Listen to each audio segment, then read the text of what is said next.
So what are we up to here on this beautiful Alaska morning besides just playing in the snow?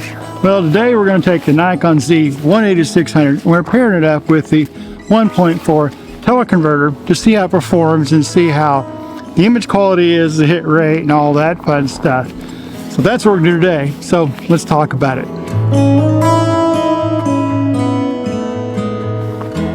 Like a lot of you out there, I was really curious about this Nikon 180-600 paired with the 1.4 teleconverter. And for me, I was even more curious about it because this 180-600 has really outperformed my expectations. The image quality of this thing, the hit rate, the autofocus performance of it with the motors has been outstanding. So if this guy will work with 1.4 teleconverter and just be halfway as good as that, will be really incredible. And traditionally, zoom lenses don't work real good with teleconverters. You usually have to stop them down 2/3 to a full stop to get a good image out of it, to get good crispness and image quality out of the image and get the colors right. So it'll be interesting to see is how far we have to stop down with this lens with the teleconverter to see what kind of image we get. We're already at f9 at 840. We've got to go down to f11, f16. That's going to be interesting with light gathering. So let's go out here in the field. Let's go see what we can find today. Hopefully we can find some birds or some moose or something, or fox or something to take pictures with. So let's go do that. Talk to you here in a minute.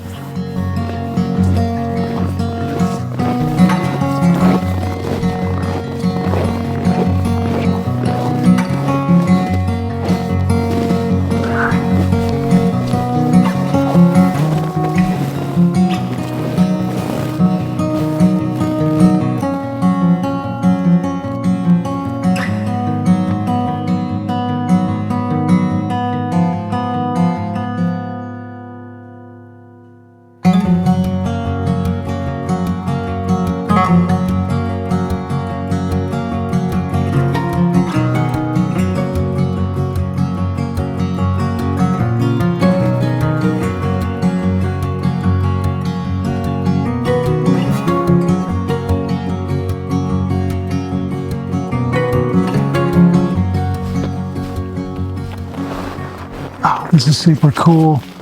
So I've got that same spruce grouse that I had a couple weeks ago in that winter photography tips video that I had, and she's looking a lot better. She's not limping as hard, which is really cool. Just incredible to see her again. This is the third time I found the spruce grouse. It's really nice.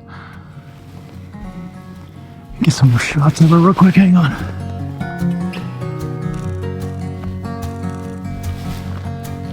Oh, that looks good.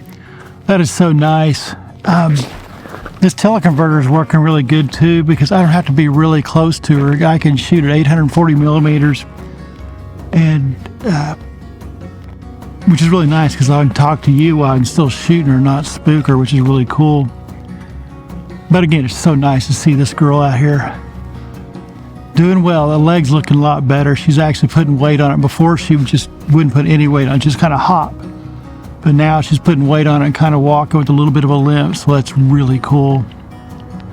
Really cool. So I'm going back to shooting her some more.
Oh, that was really nice to see that spruce grouse again. That's the third time I've been around her. And the first time I saw her, she's putting no weight in that leg. Now she's putting weight in that leg. It's got just a little bit of a limp to her. And over time, she just got comfortable with me and kept walking. I think actually she forgot I was even there, to be honest with you. I was laying down in that snow for so long. And she was walking closer and closer. And finally she got, well, I was having to pull this lens back into the 300 millimeter range. And then she looked at me for a bit, stared at me, cocked her head a little bit, and then she just took off and flew over my head off farther into the woods. So that was over. And with all that said, with this lens and with this teleconverter, I haven't looked at the images yet besides just kind of glancing back real quickly through the preview on the camera, but they look really good. We'll have to see what that image quality looks like in a bit when we get back and review the images, but for what I was seeing through the viewfinder, even shooting at f9, I didn't stop it down at all. I just left it at f9 to see what we got. And they look good to me. What I was seeing through the lens, the viewfinder that is, and what I was reviewing back looked pretty good zooming in. They looked okay to me, so we'll have to see what that was. But the autofocus worked pretty good. There was a few times where it got lost because she got over where they'd plowed the road and knocked some dirt off. And she's brown and gold, and that dirt and that grass right there where the snow's all knocked off was golden brown also. So it kind of got a little bit lost in there, but again, it's a very camouflaged bird. When those spruce grouse get back out in this brush and the grass when there's not snow, they're really hard to see. Right now they stick out like sore thumbs around the snow, and then so I can find them real easy sometimes. But the autofocus sometimes had a little bit of trouble there, but for the most part, it worked good. I think the autofocus would have had a problem even without teleconverter in that situation. So I think it worked really good, what I'm seeing. We'll go do our duck test here in a bit. So we'll look at a little of that EVF footage and see what that hit rate is a little bit and look at the image quality of this spruce grass, maybe a little bit of those ducks. But I'm gonna get back in the truck right now because my fingertips are a little bit cold right now, and I'm getting cold because it's like 14 degrees right now. So let's go look at the ducks and see what else we can find. And then we'll do the image quality and those type things and let you know what I think about at the end about what this teleconverter works like. Again, if I don't have to stop down, that'll be fantastic with this guy. Talk to you here in a bit.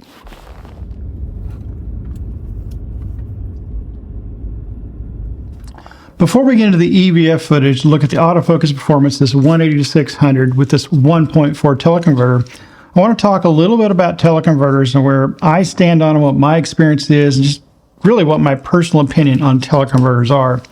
Teleconverters to me are a really integral part of photography for us wildlife photographers. But you don't want to try to get more reach. You're trying to enlarge your subject at a certain acceptable reach. What do I mean by that? Well, I mean, don't try to photograph something at this, what I call the stupid distance, where you get past 75 yards, you have no detail left in anything you're shooting. Once you get past that 75 or so, you start getting too much atmospheric or light distortion or all that kind of stuff, where your image is going to be degraded. You're not going to get a good image no matter what you're shooting, no matter how big it is and how far out it is.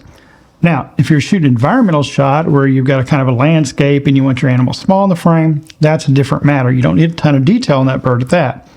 If you're trying to get detail in your animal, don't shoot at stupid range is what I'm trying to say. But what we're going to check now is, does the autofocus suffer? Does the hit rate suffer? And does the image quality suffer? Those are three things we really want to know. We can deal with the autofocus a little bit, as long as it's not bad. We can deal with the hit rate a little bit if it's not bad. What we can't deal with sometimes is the image quality. So let's look at that. We'll look at EVF first, we'll look at hit rate, and then we'll look at the image quality. And then I'll give you my opinions if I use this in the field, how well it was that I think, and how well I think this performance does when we look at the computer to look back at what we did in the field. So let's do that now. We'll start with the duck footage first, and then we'll move on to some crows that we got footage with down in Seward. And then of course we have the spruce grouse footage that we got earlier.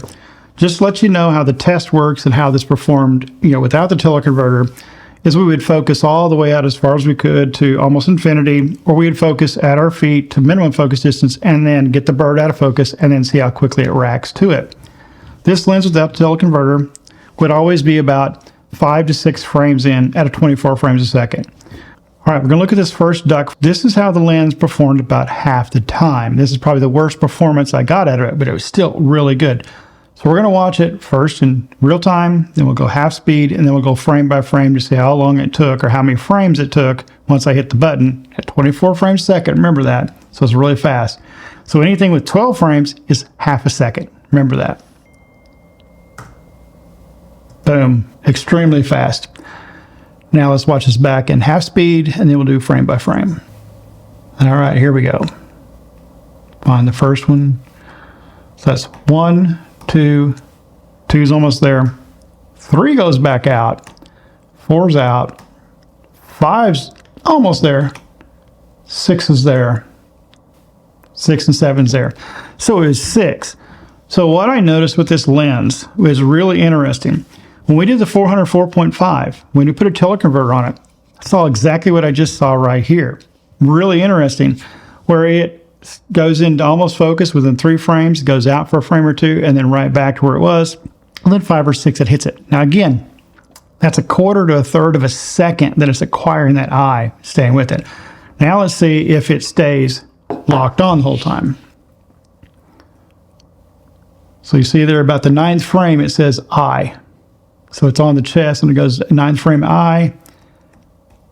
And so far I haven't seen it get off.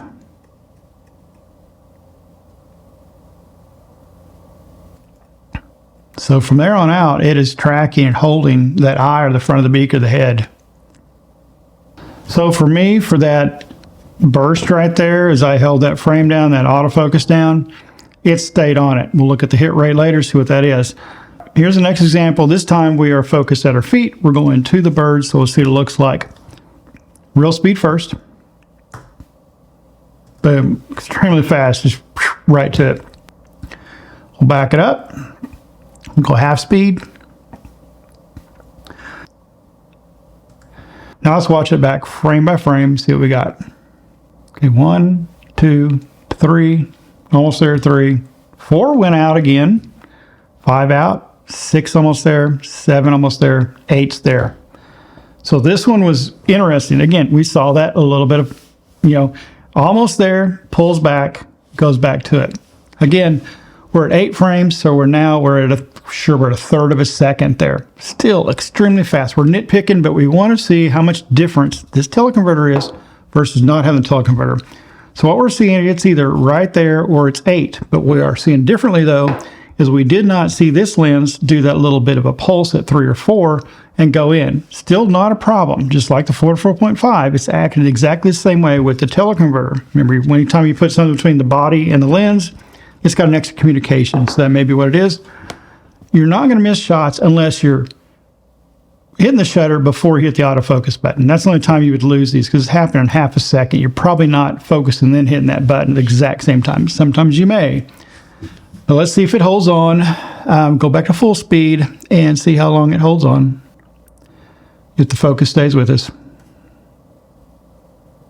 So I didn't see it lose. Now we're going to move to this next duck, so let's just look at it real quick. Boom. I know what that is. That's 2 frames. Anytime you're close to your subject already, you hit it, it's 1 to 2 frames and it's locked on. And we'll see if she holds on here. Yeah, it's locked on. The thing I noticed though, once that locked on, it usually stayed right on there unless, like I said, we're at 640th a second now, and in a little bit we'll have 1,000th a second, so we shouldn't have as much motion blur. But it's hanging on really well to that eye once you get it locked and hold it on there. All right, let's look at this guy real quick. Boom. You couldn't even see how quick that hit. That's what's crazy at 1/3 of a second. Let's watch this frame by frame, see how far we are into this one. 1, 2, 3, we're there. 4, 5. So 3, 4 are a little bit of motion blur, but they're there. They're locked on the head. 5 is definitely there. We're good, and we are sticking right on there. I'm looking for anything if it has any drift, and I don't see any drift. See a little bit of motion blur because they're at 1/500th a second and the duck's moving, but it looks really, really good to me. So most of the time, that's what I saw. It was like 5 to 8 acquiring. Like that one there, we didn't have any of that little pulse. So about half the time at 3 to 5, somewhere in there, we'd have a little bit of a pulse backwards. But the rest of the time, it acted just 1 or 2 frames farther out than without the teleconverter. And before I say what my synopsis is with the autofocus with this guy attached, let's look at the Crow and let's look at the Spruce Grouse real quick, and then we'll get what I think of the autofocus. So far, it's really close right now. So let's pull that up next. So here's a shot of the Crow we took down in Seward. This is actually taken the same day that I went down and did the video footage for the last video about filters, to use V&Ds and the gold streak filter to get those light streaks, and the mist filter, how I got that wolf picture. This does not have a filter on it, but I'm shooting 1/500, 800 ISO, good light, looking at feather details that I'm trying to look at. So let's see how quickly it acquires focus here. Look back real time first. Boom. Let's watch this frame by frame. Look, that detail looks great to me. All right, we are out of focus. We have not hit it yet. Still haven't hit it. So we hit it 1, 2, it's in it 2. 3, it's in it, 4 is in it, 5 is in it. So it was at 2 that it was in it. Looks really good. I'm really happy with the autofocuses with this teleconverter. Now let's go look at the Spruce Grouse and see what that was like, because this is the most challenging with the Spruce Grouse, because this guy blended into its surroundings quite well. All right, let's watch this back in real time. What I've got now this time, I'm focused close to myself, going out to the bird. So let's see how long this takes. I'll tell you what, I can't even see that happen with my, watch it back in real time. Let's go back frame by frame. Okay, haven't hit my button yet. Let's see when I do. Still haven't, there we go. So I hadn't hit it, I didn't hit it till there. So it's 1, 2, it's in at 2, and it's locked on. Let's see how long it stays held on to this eye.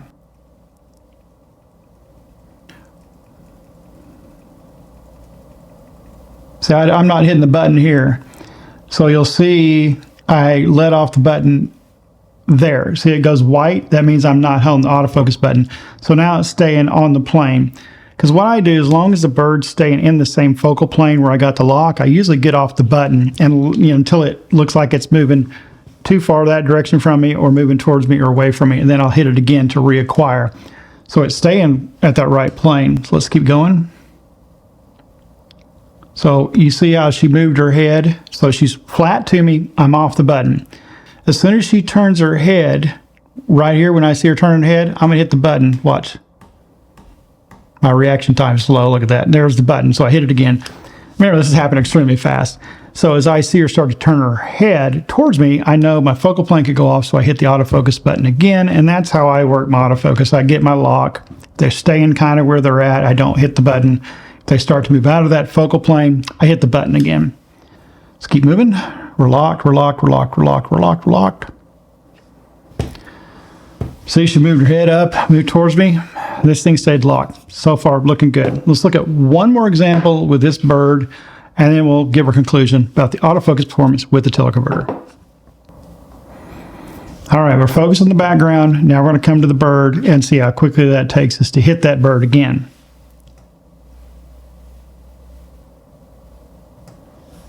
Interesting there. That's what I meant by getting lost. So it was actually, it was kind of quick. I mean, it didn't take very long. We probably had a second there, but let's watch this back and see where it had a little bit of an issue there. And you can see it right there. So we're out of focus. I'm trying to find the bird with the frame, because again, look at this bird versus those trees behind it. It gets kind of confusing. So as we come back towards the bird, so right here is where I hit the button. And what's happening though is, since I focus on those tree branches there in the background, when I hit the button again for autofocus, it didn't really exactly see the bird right on the first click. It's trying to focus on the snow. Let's watch the next frame. Same thing, trying for the snow. Then finally, it's going to say, oh, I see a bird. Get ready for it. Still trying to hit that snow. There, it's covered to the bird. So once it sees bird, it goes 1, 2, it's in at 2, 3, 4. So it's in at 2. 6 is where it gets the eye. Let's see how many frames it took it to get unconfused from the background. I did not assist this to make it come back to the bird. So let's see, when I first hit it was... So it took 26 frames for it to get unconfused. About a little over a second, right? So it's 24 frames a second while we're shooting. So yes, it did get confused there, and it can get confused. But with the 4.10 software from Nikon now, what makes it so incredible to me is in the past, when you had that background locked and the birds, you can see it in the picture, it's out of focus. You know, the bird's right there, go to it. It would stay locked on out there until you manually rack the focus back or you focus on something closer to the bird with a single point, and then it would find it. At least now with 4.10, it's on the background, but it finally says, yes, I see a bird, and it comes to it. And that was 1 second, a little hair over 1 second. So it's 1001, you're there. So that's how quick it's acquiring still, even by getting lost. That's really good in my opinion. Now that we've looked at the ducks, we've looked at the crow, and we looked at this spruce grouse, the examples of it, what do I think about the 1.4 teleconverter paired with the 180-600 on its autofocus performance? I think it's really good. It is almost, not quite, almost identical to this. What it reminds me of is how the 404.5 acted with this teleconverter, almost exactly the same.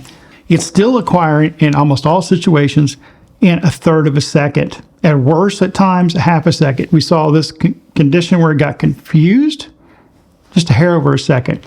So a third of a second to acquire autofocus, and it stays locked very well. I didn't really see much drift at all looking through all the EVF footage. I looked at a couple hours of EVF footage. I'm only putting you through a few.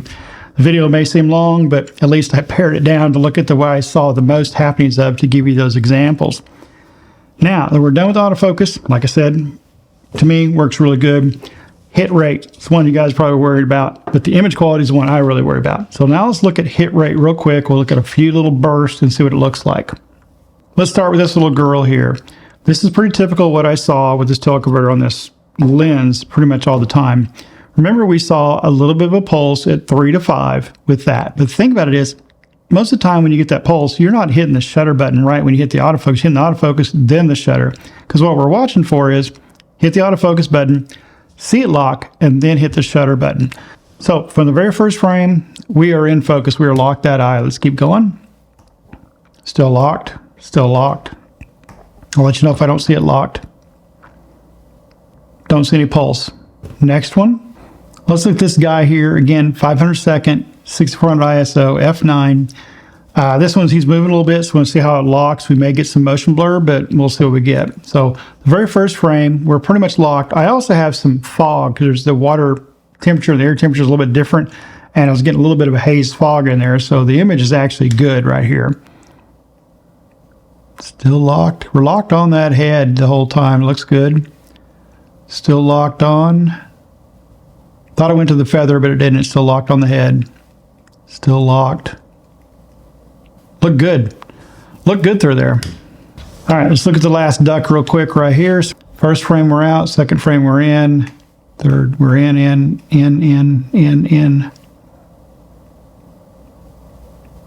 Those all look good to me. So the ducks look pretty good. What I didn't see, and looking through those images, I did not see any focus, then I had a drop. I didn't see any drift in that, which is really good.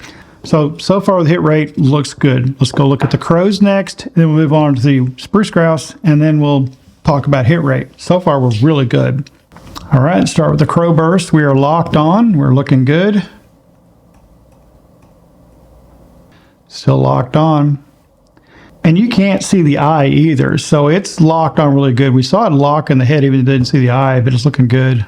Okay, let's look at this last little burst of the crows. We're in. Nictitating membrane, that's motion blur. Yeah, 1/500 second again, 1000 ISO. So we have two frames that are bad, but they are both motion blur because I can look at his feet and his chest feathers and they're fine. Get that third one is back in. These look really good for the crows. All right, to the spruce grouse. So let's look at our images. We look good here. Not seeing us out yet. So that burst looked really good. This was 1/640th a second. At, of course, f9 at 1250 ISO, 840 millimeters. So we're all the way out to the max of that. All right, let's look at this last little burst, this spruce grouse, and we'll talk about hit rate, what I think about it. So in the first shot, We look good. We're in focus.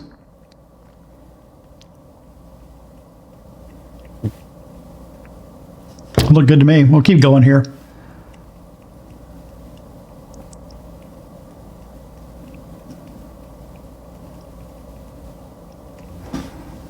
Looks good to me. I'm not seeing any pulsing in there whatsoever. And she was a hard subject because you can see where she's at. So where I was at, I'm laying out on the snow in this road, and the road turns, and going straight, there's a gravel pit right there. And they keep it cleared off, and sometimes they keep tarp over to keep the snow off, and that's what was going on. They had pulled that tarp off and plowed around it to get the rest of the snow away from it, to put the tarp back down because the edge of the tarps are covered. And that's why you see all this dirt and grass and stuff like that. But you can see the snow off behind her. It's what it is. But it's really hard for that focus really to grab hold of that bird. So for me, I really think that the autofocus, like I said before, looks pretty good with this guy. And the hit rate looks really good too. It's pretty comparable to what it is without this. So that is really good testament to Nikon, the teleconverter, and a zoom lens. That's what's really nice about it. So now, finally, let's look at image quality, and then we'll wrap it all up. Well, let's look at this image first. We are at 1/500 6400 ISO, f9, 840 millimeters.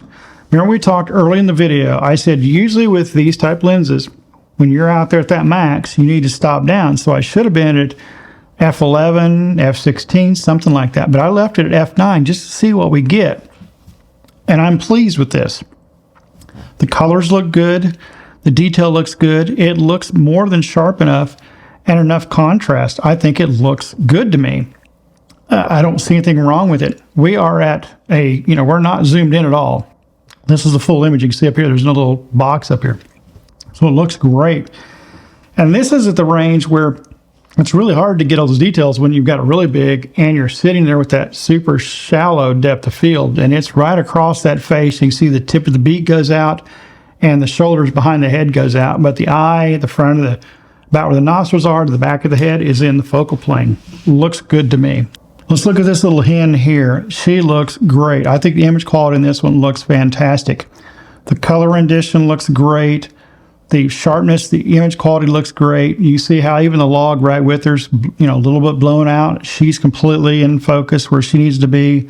The water looks good. To me, everything looks really good in this image. So now let's move over to the crow. Look, the Spruce Grouse. Give our final recommendation. Teleconverter 180-600. All right, first picture of the crow. Let's look at this one right here. The image quality on this one looks fantastic to me.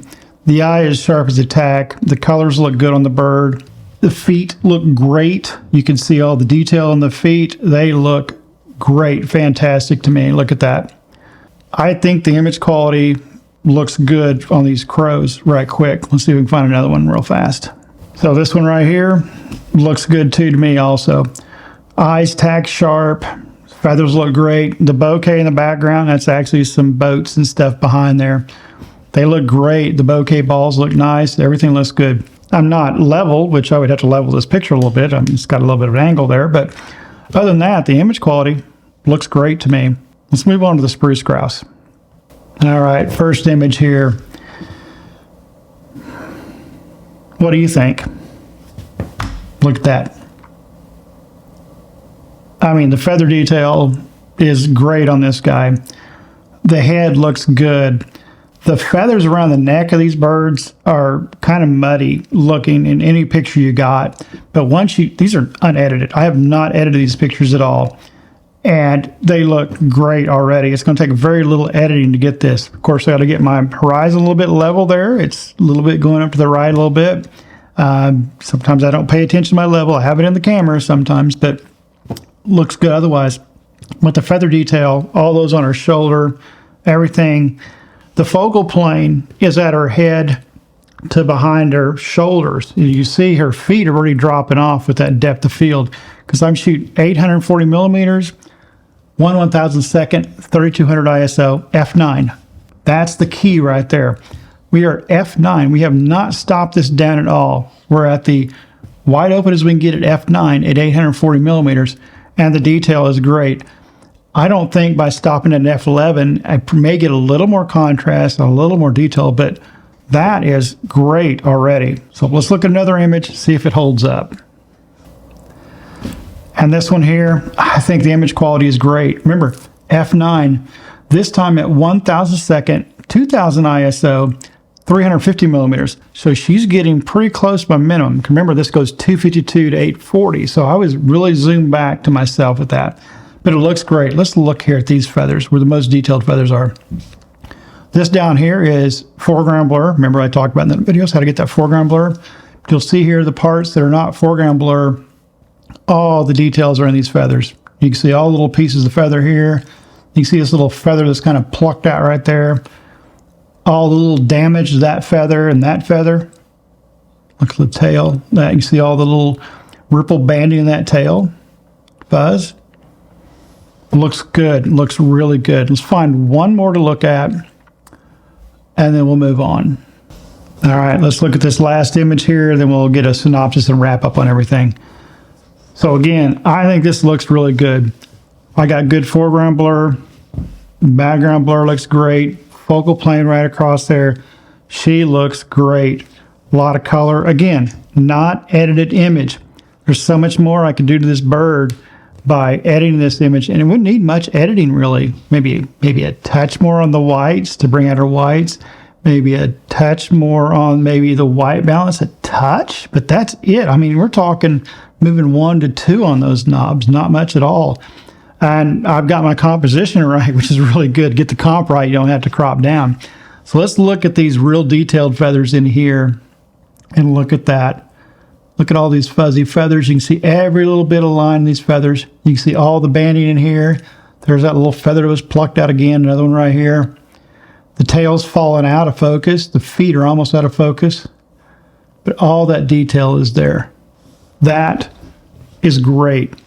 So what's my verdict with the image quality with this teleconverter with this lens? I think it's really, really good. I'm actually very surprised. Just like using this lens, I've been really surprised with this lens is how good it is.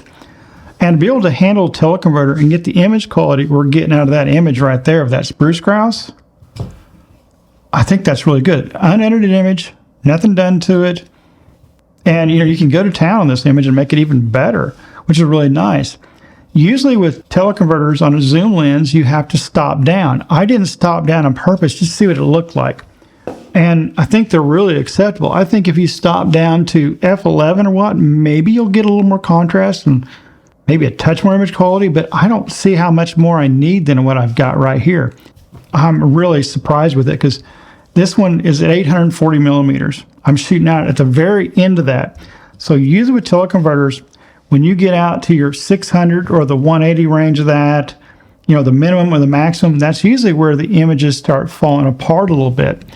Now, when you watch the pincushion test that folks do, where they take the little card and they've got all the little dollar bills or the little symbols and stuff all over it, and they're looking at the center, they're looking at the edges, and they're saying whether the lens is sharp or not. But what I want you to know about wildlife photography, for me anyway, is in these corners of these images, I want it to be soft anyway. A lot of times when I go to the corners, I soften those images up anyway. As long as the middle 3/4 of that is sharp, and the corners I'm not as concerned about. Even if I'm getting a whole animal in the picture, I still probably want those corners to fall off a little bit. With wildlife photography, we're real big about fall off and depth of fields, what we really want to see. We're not doing landscapes or architecture where we need those corners to be perfect. So are the corners sharp on this lens teleconverter? I don't know. I'm not looking at that. I'm looking at the images I'm taking out in the field. How sharp, how good do they look? What's the IQ look like? And I think it looks fantastic. I don't own this. I borrowed it. Thanks again to the guys down at Stewart's, Bill and Brian and all those guys down there to give me rentals. Actually, I borrowed this one from Bill. He actually had one. But you know what? Now the problem is, I got to go buy one of these. They're about $550, but I'm buying one. That's how well I think it performs with this lens. I own 1.4 and 2Xs on my Canon systems because I have primes. If I had a prime on the Nikon, I would have a teleconverter, at least a 1.4. But with zooms, I normally don't use them, don't buy them. But this one right here performs really well. So that is my wrap up this guy. This lens performs really, really well with the teleconverter. I'm really blown away. I didn't think it'd perform as well as this. I expected a little less on the AF. I expected less on the hit rate. And I expected at that 600 or 840 millimeter, or even back at the 200, which I do have some shots of that. I didn't show you those. They looked fine. The image quality looks great. So that's my review of this 180-600 with this teleconverter. Fantastic. And this video just cost me $550 because I was not going to pick one of these up. But after reviewing this, because you guys asked for it and other people have been talking to me about it, I reviewed it and now I got to go buy one. So yay for me, but I'm going to enjoy using this. So it's not that bad a deal about purchasing this guy. And I can use it on other lenses too. And if you found this video helpful and you're enjoying the channel and you find yourself coming back and watching more of the videos, please subscribe to the channel. Costs you nothing, but it helps us out, reach more people, and to do more reviews like that and pick up more things like this that we need to pick up to review and all that great stuff. And also think about becoming a member of the channel. That's as low as $1 a month. And again, that just helps us get more content, get out in the field more, and review more equipment. And as usual, guys, until next time, get outside, go run that shutter.